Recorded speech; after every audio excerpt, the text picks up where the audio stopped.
Deus. Irmão, o apóstolo Paulo, ele vem falar aqui de salvação daquelas pessoas que perdem a salvação por ser desobedientes. Mas, pastor, uma pessoa perde a salvação? Perde. Nós vemos lá aquele povo que saiu do Egito, quase 3 milhões de pessoas, não é isso? Estava até falando isso hoje. E aquelas pessoas ali, ninguém envelhecia, ninguém ficava doente, o sapato não envelhecia, as roupas não envelheciam, não faltava comida, não faltava água, não sentiam frio, nem tampouco fome. E aquelas pessoas viram como Deus é fiel.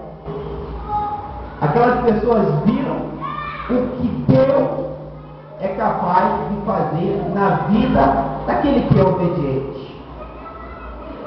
Mas aquelas mesmas pessoas que saíram do Egito, eles pereceram, quer dizer, eles foram consumidos ali nessa longa caminhada, foram consumidos ali no deserto. Por quê? Pergunto eu, será que Deus queria tirar aquelas pessoas de dentro do Egito, daquele país, da servidão, da escravidão, para fazer aquelas pessoas morrerem no deserto? De maneira alguma, Deus não queria isso. E hoje, na verdade, quando uma pessoa é tirada do Egito, o que representa o Egito hoje em dia? O Egito é o mundo. O Egito é o mundo. Porque no Egito você é escravo. No Egito você é escravo de cada coisa. O mundo te escraviza com cada coisa. Porque a Bíblia também vai dizer que o mundo jaz no maligno.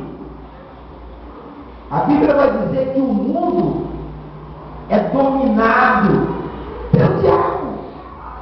Então, quando você está no mundo, você está sob o domínio de Satanás. Mas quando o Espírito Santo toca o teu coração e você entra numa igreja, confessa Jesus como seu Salvador, você começa a ser restaurado, você sai do Egito. Mas tem uma caminhada. Você tem que começar a fazer uma caminhada. E essa caminhada, alguns se desviam do caminho, né? Na verdade. Alguns perdem, né, a oportunidade de continuar. As pessoas desistem por várias coisas. E não foi diferente ali. Então, no livro de Hebreus, no capítulo 1, do versículo 4, assim: temamos, pois, que porventura, deixada a promessa de entrar no seu repouso, pareça que algum de vós fique para trás. Tem muito crente aí ficando para trás, irmão. Tem muito crente perdendo a salvação. Não tem esse negócio de que uma vez salvo, sempre salvo, não, irmão. A gente tem que continuar. Porque eles lá, eles foram libertos da escravidão. Mas a salvação tem que continuar. E a conversão, sempre que eu falo, você é liberto quando você é resgatado. Amém? Mas a salvação é um processo que continua durante a sua vida na presença de Deus. E se a gente perde a fé, deixa de vir à igreja, deixa de estudar a palavra, deixa de ter comunhão com o Espírito Santo, com certeza a gente perde a salvação.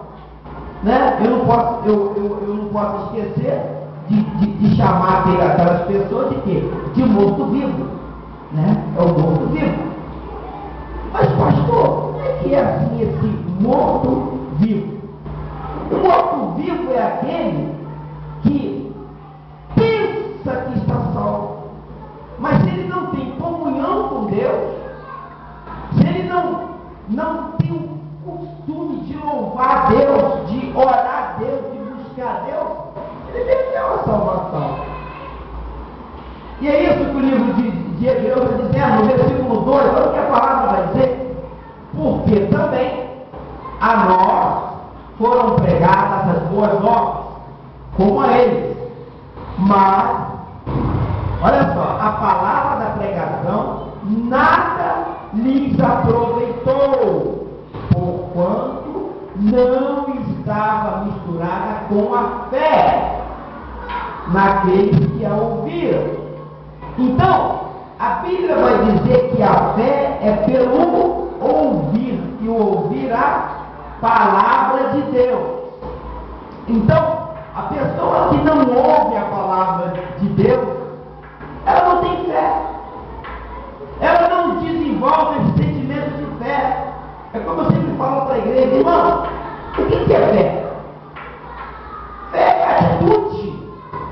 Fé é coragem de enfrentar a dificuldade da vida.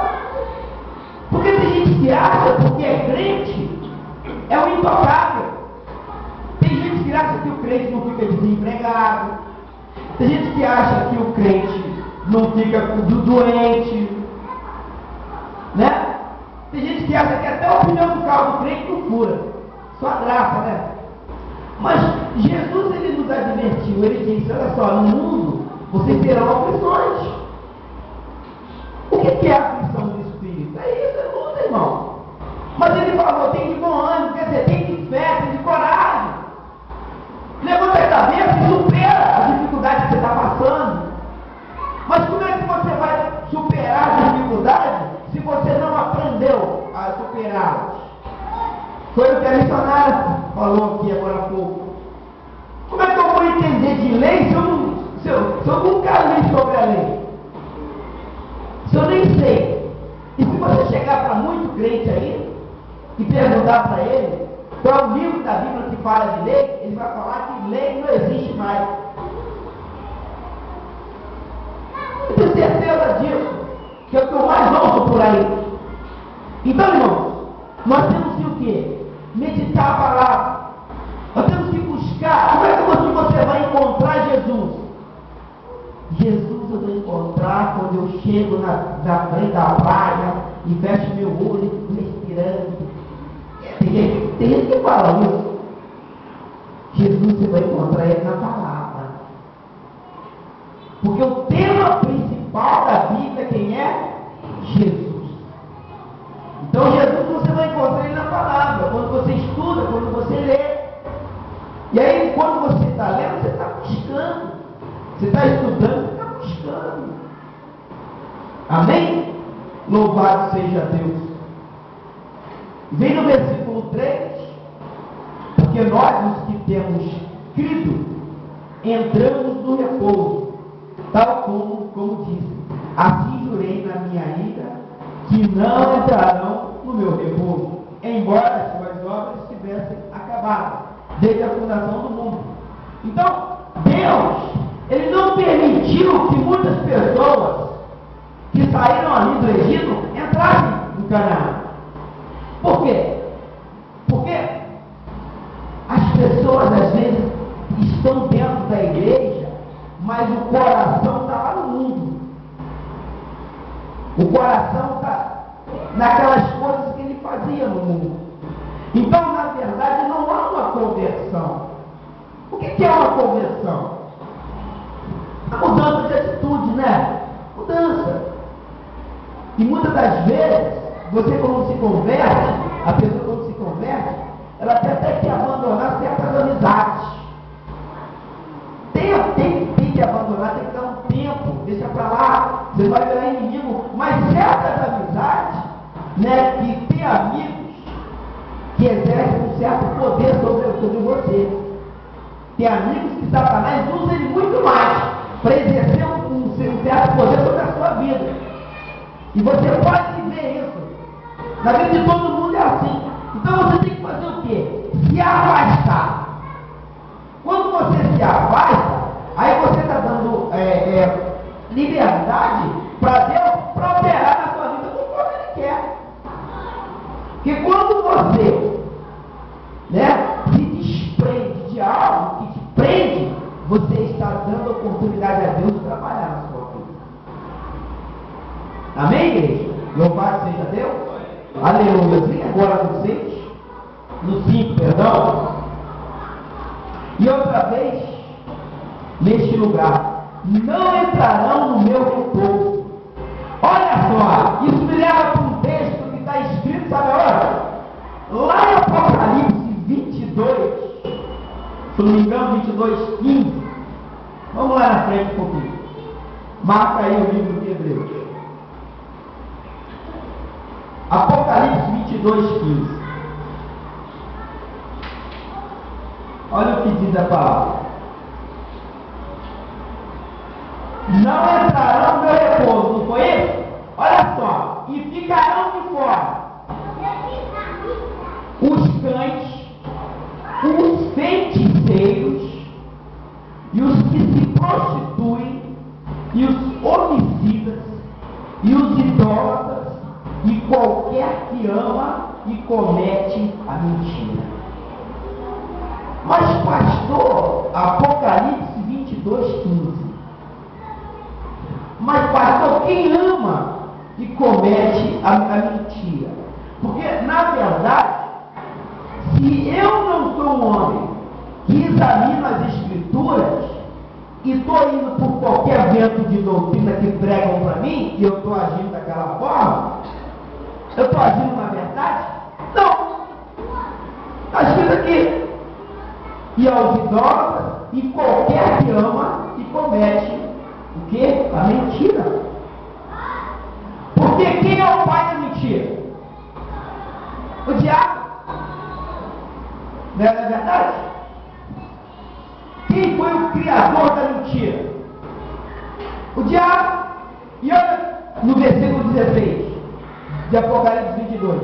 Olha o que Jesus fala. Eu sou Jesus e enviei o meu anjo para vos testificar, para confirmar essas coisas nas igrejas. Eu sou o Alfa, eu sou a raiz e a geração de Davi, a resplandecente estrela da manhã. Então, irmãos, é Jesus quem fala. Voltemos lá para Hebreus, capítulo 4, versículo 5. Então, se você não consertar a sua vida e não colocar a sua vida no altar, você não vai receber nada de bênção, não. O que você vai receber são as coisas naturais. Como eu falei outro dia, estava conversando com o irmão do Marcelo, e ele disse para mim que toda vez que ele ora, Deus ouve ele.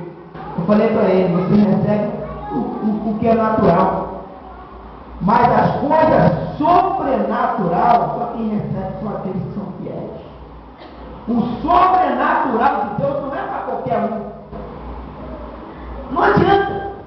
O sobrenatural de Deus é para os filhos. O sobrenatural de Deus é aquela coisa que você não consegue explicar e aconteceu. O sobrenatural de Deus é a sua vida agora, amém? É o sobrenatural de Deus. Você que antes tinha pesadelo, você que antes via vulto, você que antes tinha uma dor e ninguém conseguia resolver esse problema, médico nenhum, aí você foi curado, então foi o sobrenatural de Deus na sua vida. Ué, se eu arrumar um trabalho, né?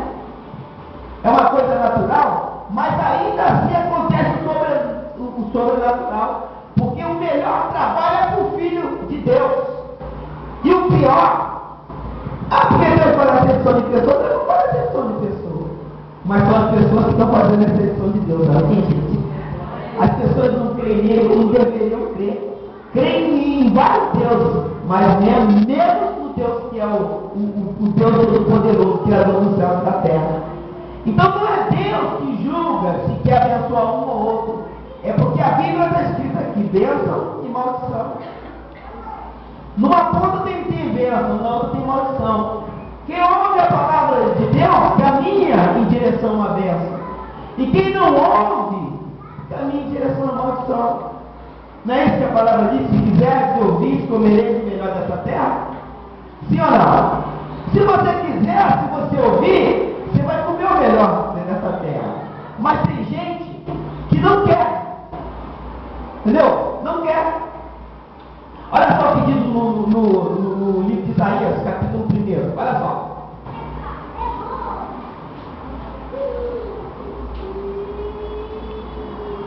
Capítulo 1.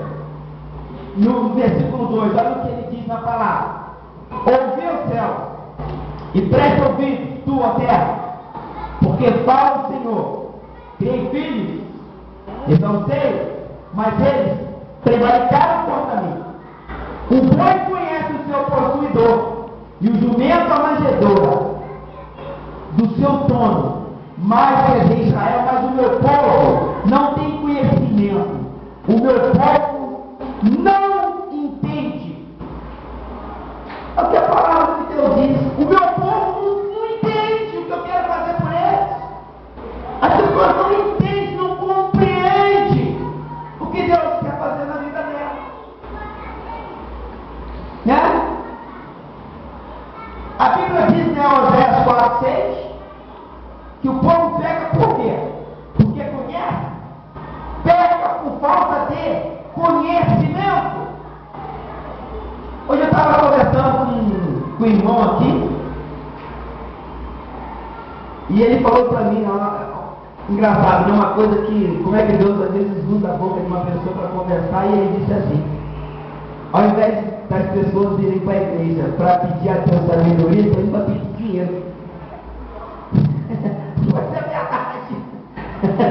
Ao invés da pessoa ir para pedir sabedoria, estão indo pedir dinheiro, porque a sabedoria dá a você. Ele falou: sabedoria te dá saúde. Se você for uma pessoa sábia, você vai comer bem. Então você vai ter saúde, você vai cuidar da sua saúde. Amém? Sim ou não? Se você for uma pessoa sábia, você vai arrumar um bom emprego. Porque você sabe. Se você sabe, você vai arranjar uma boa esposa, um bom esposo. Porque você sabe, você vai olhar para opa, cuidado, isso ainda é muito bom. Porque quem é sábio, quem usa sabedoria, usa visão. Tem visão, tem entendimento. Pois quem não é um tolo. A Bíblia chama de tolo. Então, ao invés de ir para a igreja para pedir a Deus dinheiro, pega sabedoria. Anotou esse negócio para botar lá? O sábio pede sabedoria, porém o tolo pede dinheiro. Pode botar aí. O sábio pede sabedoria, o tolo pede dinheiro. Pastor, o que isso é verdade? O que Salomão pediu a Deus? Dinheiro ou sabedoria?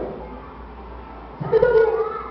Junto com a sabedoria vem tudo. Então, hoje os valores estão invertidos. Os valores estão invertidos. As pessoas, ao invés de buscar sabedoria, eles querem buscar dinheiro. Eu vou orar para Deus enviar um varão. Eu vou orar para Deus enviar um varão. Sabedoria não precisa não.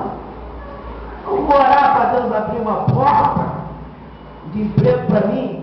Aí abre a porta de emprego, acorda todo dia e vai. E do ponto do ônibus até o trabalho falando mal do patrão. Ou da patroa ou da empresa. Que é o que mais você ouve. Pega um coletivo. Né? Hoje eu não ando, mas na época que eu andava de ônibus, eu pegava o ônibus, era 15 para as 5 da manhã, e eu ficava em pé, né? Porque aquele ônibus com a graça, eu nunca andei sentado nele, mas Deus me abençoou, graças a Deus. E eu escutava, não, mas a fulano de tal não vale nada, que o fulano de tal não vale nada, aquele meu patrão com aquela cara, gente arrogante, não presta, não sei o quê, mas está trabalhando para ele. E se aquele patrão que ele chama arrogante não tivesse uma empresa para dar ele oportunidade, ele nunca teria chegado onde chegou. Amém? Amém? Louvado seja Deus.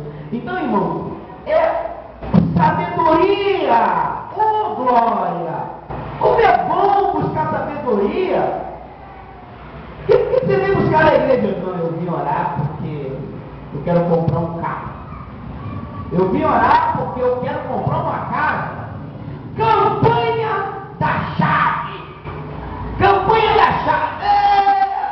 Eu vou pegar minha chave, eu vou conseguir uma casa, gente.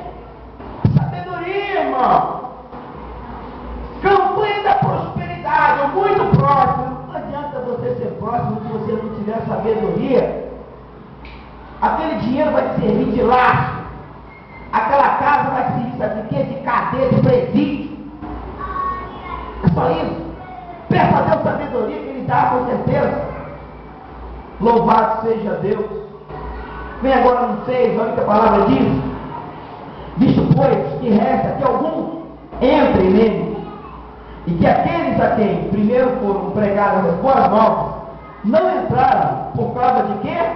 Da desobediência. Então as boas novas foram pregadas para aquele povo que pereceu? Sim. Mas pastor, como é que pode 3 milhões de pessoas saírem de um lugar e só 2 entrar? Então você se prepara, irmão. Porque ainda vai ser assim, o que a palavra está dizendo. Poucas são as pessoas que vão ser salvas. Porque as pessoas não se mantêm fiéis, não se mantêm firmes. As pessoas se enveredam por qualquer vento de doutrina.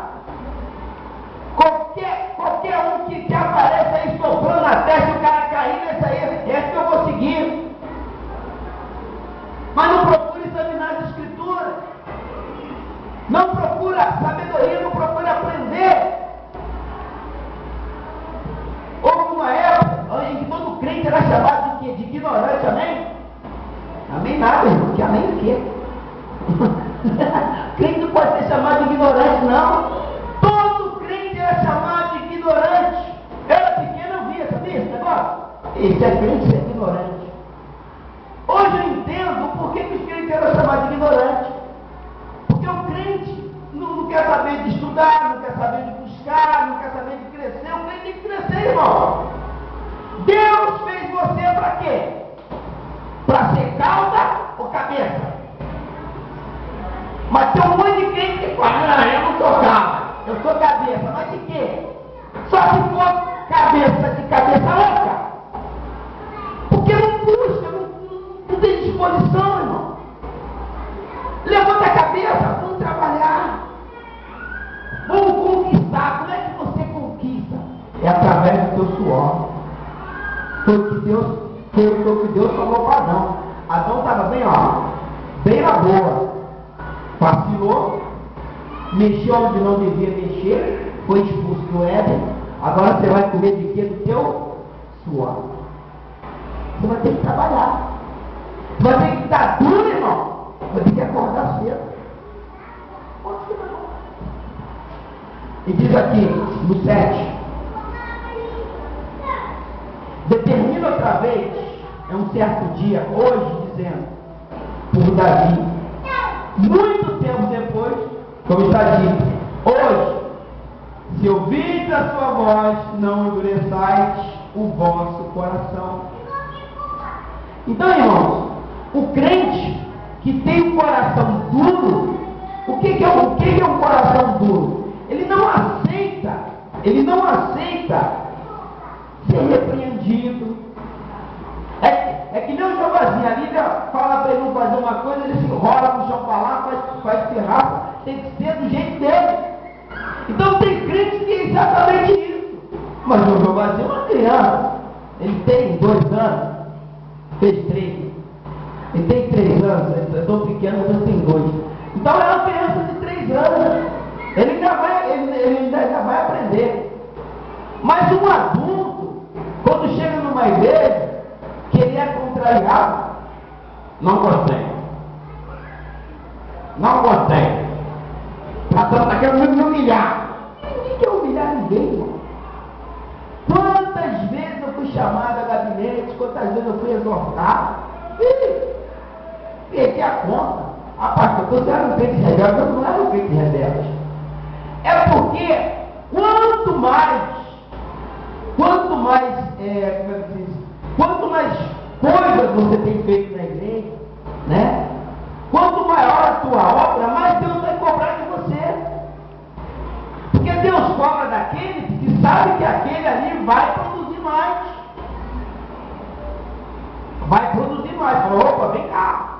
Você tem que segurar, tem que seguir, tem que buscar. Mas alguns não aceitam isso. E se desviam. O apóstolo Paulo, ele quando Pedro estava lá agindo errado, né? Querendo com que o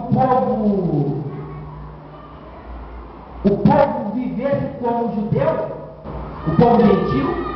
E quando o judeu, ele ficava lá no meio do gentil, e quando chegava algum judeu, ele se retirava. Quer dizer, o apóstolo Paulo chamou a atenção dele, falou, meu irmão, está errado. Está errado, você não vive como judeu, como é que você está querendo que eles vivam? Você vive no meio deles? Para de hipocrisia. Então, a igreja está aqui para exortar. Mas a igreja exorta para que você venha crescer. Porque ai de mim se a igreja não tivesse me exortado. Ai de mim. Eu aceitei. Eu estou aqui. Não é verdade? Porque aquele que aceita a exortação está recebendo o quê? Sabedoria. Aquele que não aceita é o todo. A Bíblia diz isso, né? Louvado seja Deus. Em 8. É 8 mesmo? Porque se Josué houvesse dado repouso, não falaria depois disso de outro dia. Então, o grande problema é isso. Você tem que fazer o quê? Você tem que se esforçar. Não adianta você ser covarde. Esforça-te e tem o quê? Bom ânimo.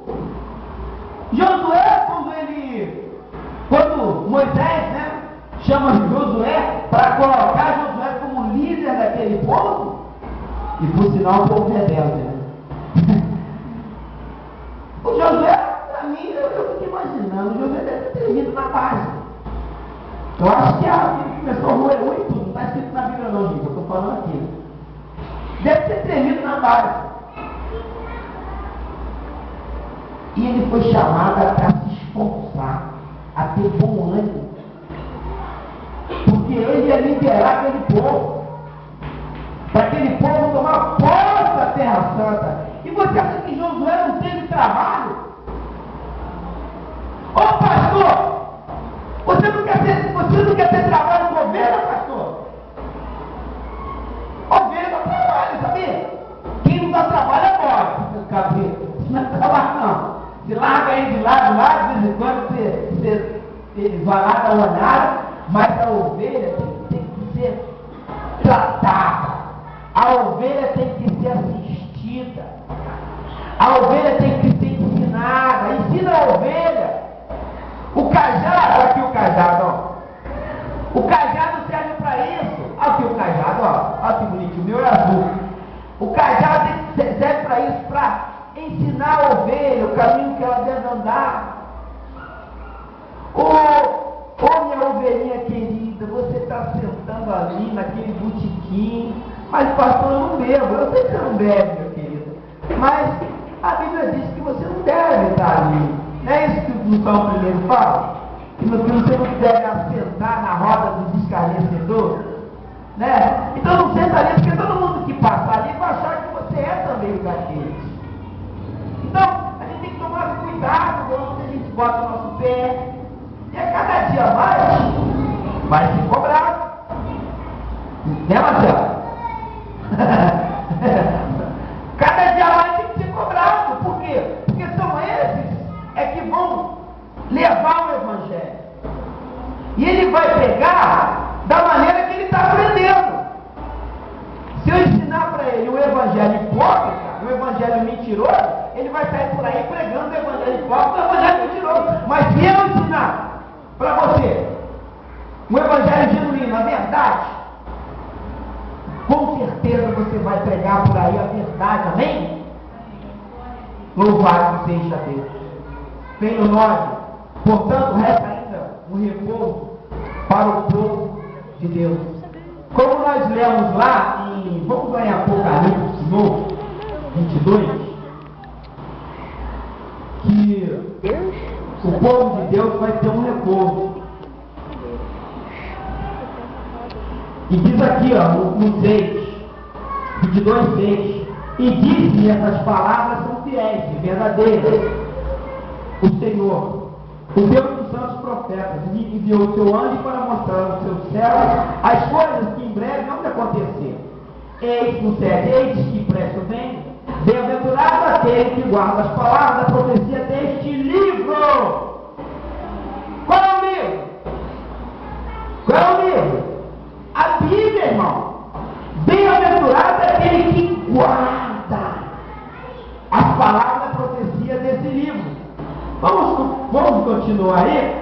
Olha só, e eu, João, sou aquele que vi, e eu vi no 7? 8.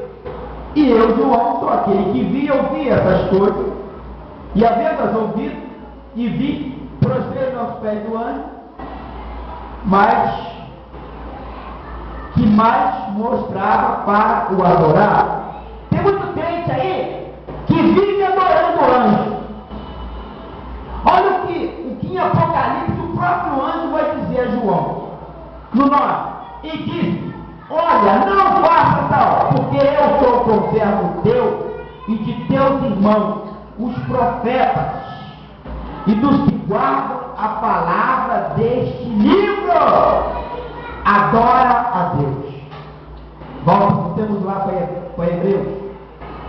Então, o anjo, né? Oh meu Deus! E vi aquele anjo para me ajudar. Se você guarda a palavra, não precisa nem pedir para Deus enviá-la. Louvado seja Deus. Se você guarda a palavra, o anjo já está ali te vigiando, já está te guardando. Está aqui a palavra que diz. A palavra de Deus é a verdade. Então, se você guarda a palavra, tem um anjo ao seu redor, amém? Você tem um anjo te guardando, não tem que se preocupar, não. Quando alguém se levantar, você fala comigo: deixa isso aí, que meu anjo vai dar uma rasteira ali já já. Meu anjo é bom de briga. Louvado seja Deus. Então, o seu anjo vai estar ali, porque você guarda a palavra. Né? Porque a palavra, como diz no Salmo 1, tem que ser meditada de dia e de noite. Porque aquele que medita de dia e de noite, ele é como o quê? Ele é como uma árvore plantada junto à corrente de água, cujas folhas nunca secam. Nunca secam. O que acha? Você sempre será uma pessoa alegre, uma pessoa cheia de vida. Às vezes você olha para frente assim e fica assim, ó: irmão, pai não. Pai do Senhor, irmão. E aí, como é que tá? Pai, tá numa luta. Você nunca vê ele alegre. Oh, glória a Deus, para cada dia melhor. Você nunca ouviu ele falar isso? É sempre luta. Mas por quê? Porque ele não guarda as palavras que está escrito nesse livro. Guarda tudo. Guarda a novela, guarda o jogo do bicho, guarda tudo. Mas menos as palavras que estão nesse livro. E olha só, no 10, no 9, portanto, resta ainda um repouso para o povo de Deus. Resta um repouso, uma nova cidade, né? Uma nova terra, um novo lar. Nós aguardamos isso. Mas será que você vai ter repouso quando você for para a glória?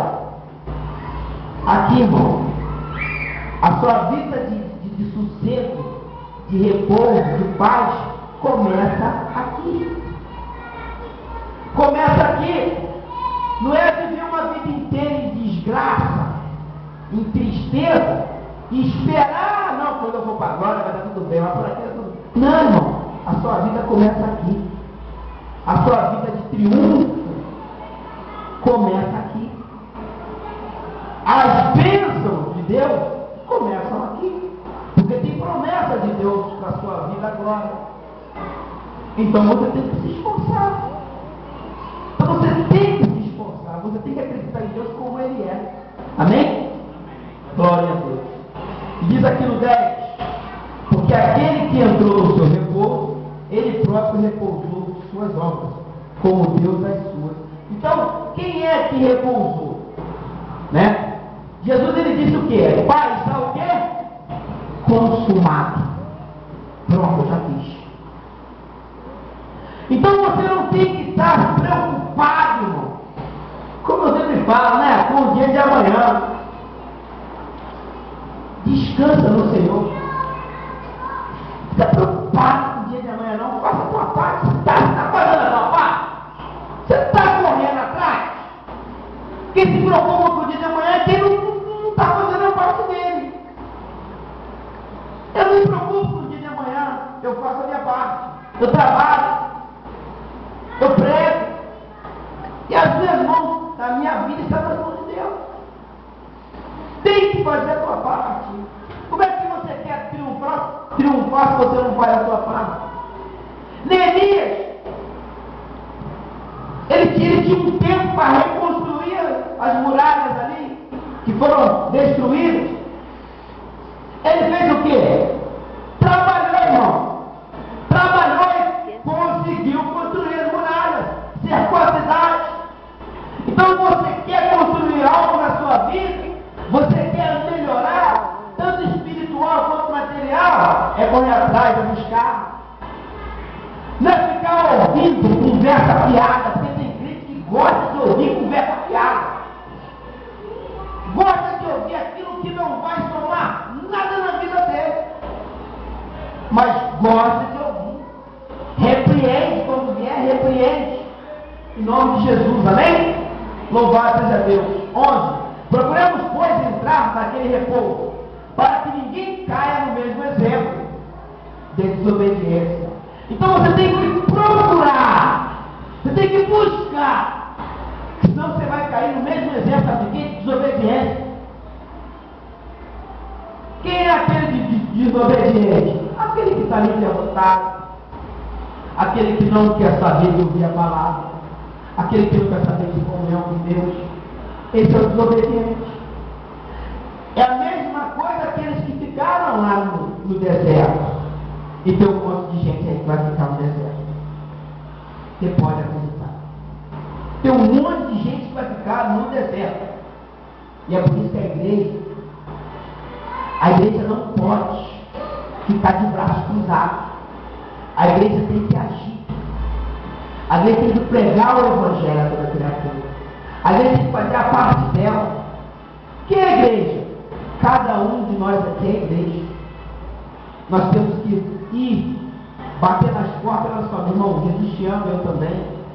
Tem aqui uma mensagem para você. Olha, tem um culto. Tem uma palavra para você. Você é igreja, você tem que fazer isso. É tua obrigação fazer isso. Porque Jesus falou: de graça dá e de graça receber. E que todo mundo pregar o evangelho a toda criatura. Você não pode ficar parado. Ah, pastor, eu sei muito pouco, então fala o que você sabe. O pouco que você sabe é muito para quem não tem nada. Aprenda isso. E olha só, no 12: porque a palavra de Deus é viva e eficaz, e mais penetrante do que qualquer espada de 2 gumes, e penetra até a divisão da alma e do espírito, e das juntas e medulas, e é apta para discernir os pensamentos e intenção do coração.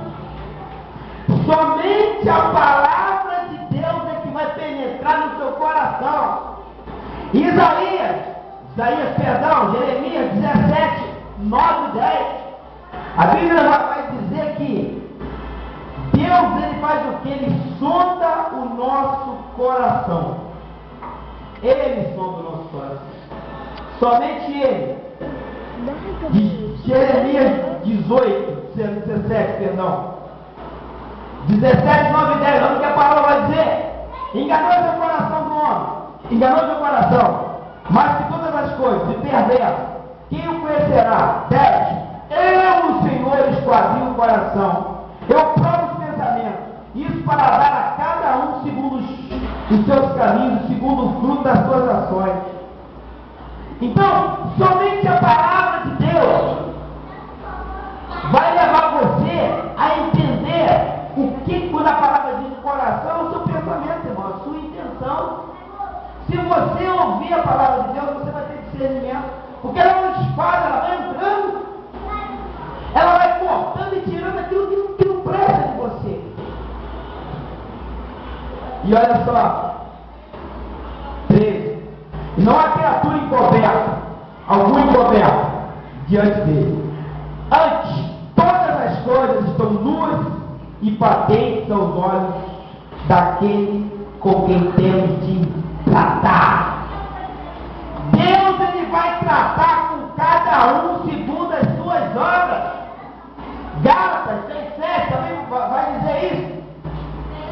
De Deus não se engana, pois tudo aquele que o homem semear, também ele sem parar. Todo aquele que ele plantar, ele vai colher. Gálatas 6:7. Então o homem precisa, irmão, estar atento à palavra de Deus. O crente precisa estar atento à palavra de Deus, buscar, estudar, porque isso vai ser um tesouro para a sua vida. 14. Visto que temos um grande sumo sacerdote, Jesus, Filho de Deus, que penetrou no céu, retemos firmemente a nossa confissão. Qual foi a confissão que você fez? Você não confessou Jesus? Então, você tem que estar firme nisso que você fez. A sua confissão foi verdadeira ou não foi? Você confessou Jesus como seu único Salvador ou não?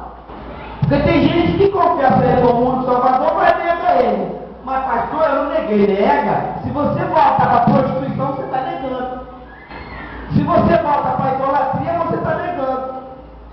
Se você volta para a mentira, para a feitiçaria, você está negando Jesus. Então você tem que reter essa confissão. Está vendo aqui, ó, visto que com um grande sumo sacerdote que penetrou no céu, retenhamos firmemente a nossa confissão. Confessa Jesus de boca para fora. Tem gente aí que vai numa igreja hoje, confessa, aí vai numa igreja amanhã, confessa também, vai em outra, confessa. Eu confessei uma vez só e acabou, estou até hoje. A sua palavra tem que ser sim ou não. Mas tem gente aí brincando de confessar Jesus. E olha só no 15, porque não temos um sumo sacerdote que não possa compadecer das nossas fraquezas, porém um que, como nós, em tudo foi tentado, mas sem pecado. Aleluia!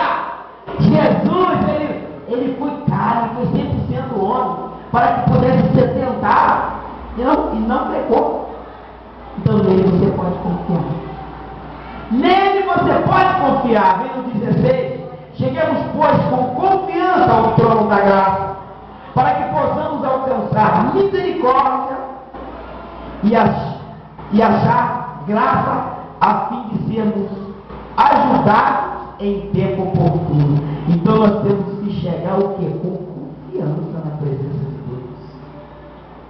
Temos que chegar acreditando que realmente Ele pode mudar a nossa vida, acreditando nas promessas. Amém, igreja? Louvado seja Deus.